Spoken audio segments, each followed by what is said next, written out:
All right, Ken, who do you think had a worse weekend? Josh Berry or Bill Belichick?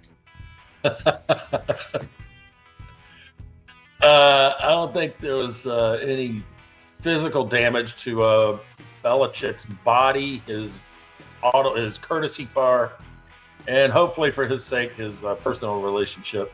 So I'm going to say, I will say Josh Berry probably had it worse. But I don't know. I mean, damage to reputation. I mean, Belichick still is a shell of himself without Tom Brady, So I don't know.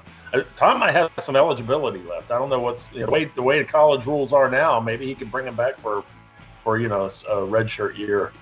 Yeah, COVID year. Yeah, he never took his COVID year, did he? Yeah. That's Ken Willis. I'm Chris Fennell. This is Daytona Motor Mouths. We're talking a little bit of Josh Berry today because we're talking all of NASCAR at Darlington this past Labor Day weekend. Chase Briscoe wins the race. He leads 309 laps. Many of those laps, Josh Berry was a complete non-factor because he wrecked on lap number 1. So that's why we poke fun at him here at the start of the pod.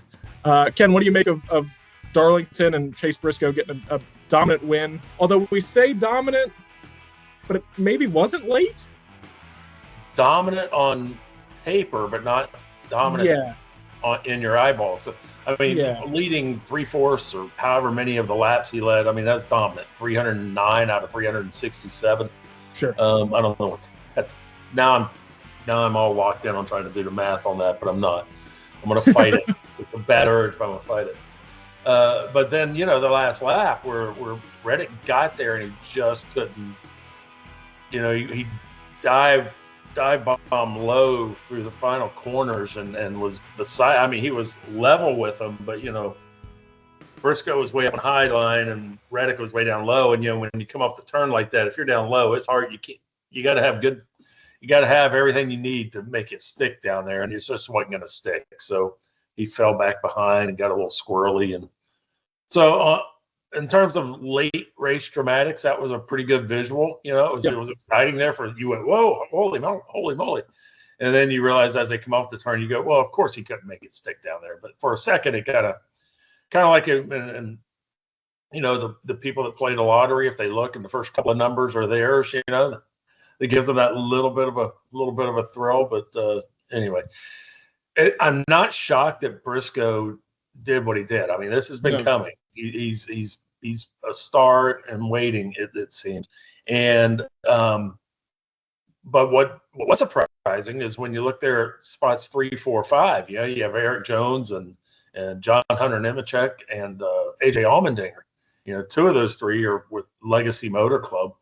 I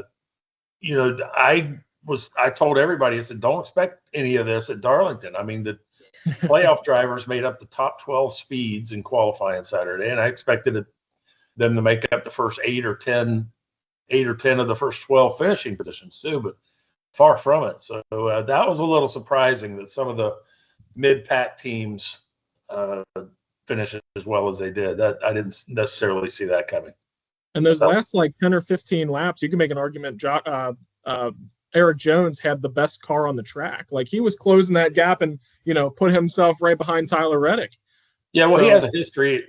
His history at Darlington is not too unlike Austin Dillon at Richmond. I mean, he just seems he seems to know right where the fastest line is at that track, and he's just got a comfort level there. And so it stands to reason that he might be comfortable this coming week because it's a rather similar track, only with less banking.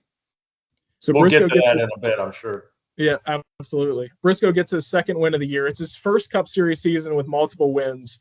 By the way, I did the math. 84%. He led 84% of the laps. So, yes, I was assisted there. I did say 3/4 or so.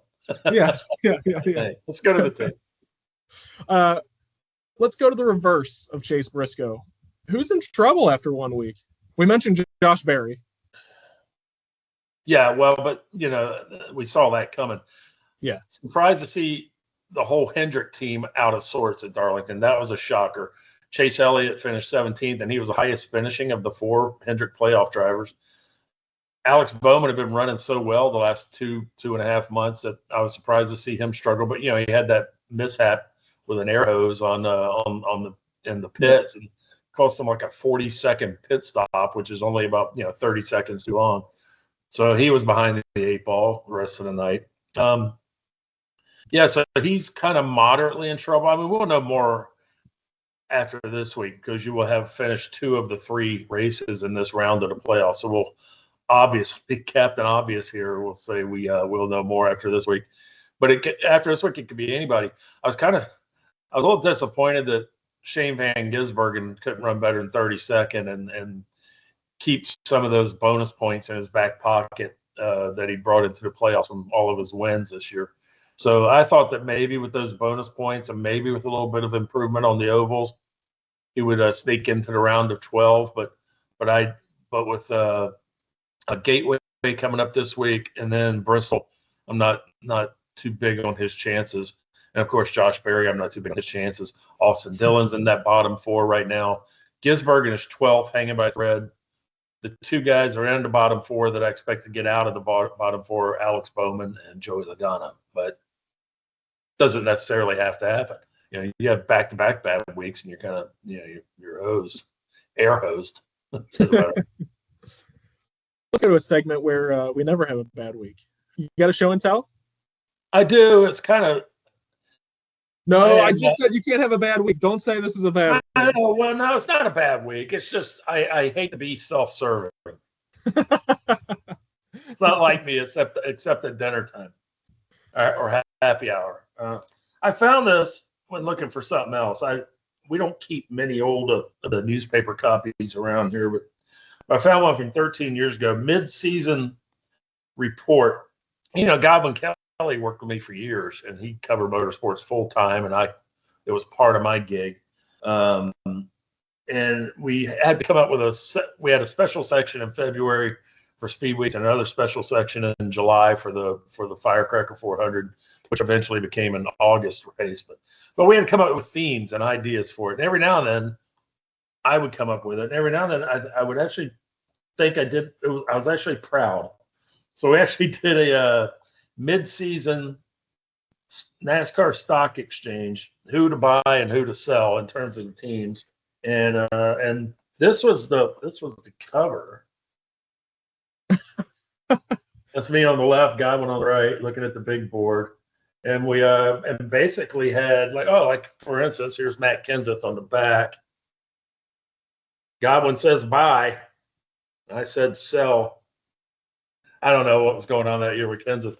But the fun part about this is that I talked Godwin into wearing a hand-me-down Hickey Freeman sport coat that I got from my dad several years earlier. And so he wore that Hickey Freeman, and I still got it. But you know what? That damn thing shrunk in the closet. You let something sit in the closet for several years, and you go to put it on, you find out, my God, it shrunk. I don't know how that happens, but I'm unfamiliar with that too. It now shrinks so much. I also love that Godwin looks like he's having a great time on that cover, and you're all business. I mean, you couldn't be more serious and like you're on Wall Street. When we were together all those years, that says it all right there. I mean, who wouldn't have fun with me, Chris? Good Lord. Listen, I'm again talking about things that never have a bad week. This podcast, Ken. This podcast, when I get to do it with you. All right. Let's go to the racetrack, also known as Gateway or St. Louis or Worldwide Technology Raceway or whatever the heck you want to call it. A few names. Yeah. What are you looking for this weekend? It's egg shaped. It was open 50 or so years ago as a road course. It was Gateway Motorsports Park, and they had a road course there. Then they built this oval, and they wanted to do something different, so they basically copied NASCAR's oldest big oval, Darlington. So it's kind of egg shaped like Darlington. It's got one corner is narrower than the other, but where Darlington's banked at 20-something degrees in the turns, Gateway is, I think, 9 in one corner and 11 degrees in the other. So you're not going to carry the speed. It's a mile and a quarter, where Darlington's basically a mile and a third, so about the same there. So it won't be as fast, but it's also, I'm going to guess it has to be a little bit wider than Darlington. But there's going to be enough similarities that maybe some of the same cars that did well last week will here. It is Gateway Motorsports Park. Eventually gave way to Worldwide Technology Speedway. It was on the NASCAR scene for a while, off of it. Now it's back on. And it's actually, some people just say St. Louis, but it's actually right across the Mississippi River from St. Louis in Madison, Illinois, which is sort of a St. Louis suburb, I imagine, with a bridge between them. And it's actually called, I think, the Enjoy Illinois 300. Correct. So St. Louis is the big market that they're after there, but it's technically Illinois, and by God, Illinois has decided they're going to sponsor it. So at least their tourism division is. I'm guessing that of your winnings, any team that's their winnings from the race, given that it's in Illinois, they're going to pay a higher tax on those winnings than they would if it was in Missouri. But that's not my problem. That's theirs. Absolutely. Ken, I think that's all I got for you this week. Anything else we should mention? I'm probably wrong about the state tax rate in Missouri. I don't know. I have no idea what it is, but I can't imagine it touches Illinois, but we'll see. Yeah, I don't have enough time to fact check you on that one, so we'll just let that one go. You're busy running the numbers over there. Yeah, percentages. Yeah. I'm trying to be you looking up at the big board. Anyway. All right, Ken. We'll talk at you next week. All right.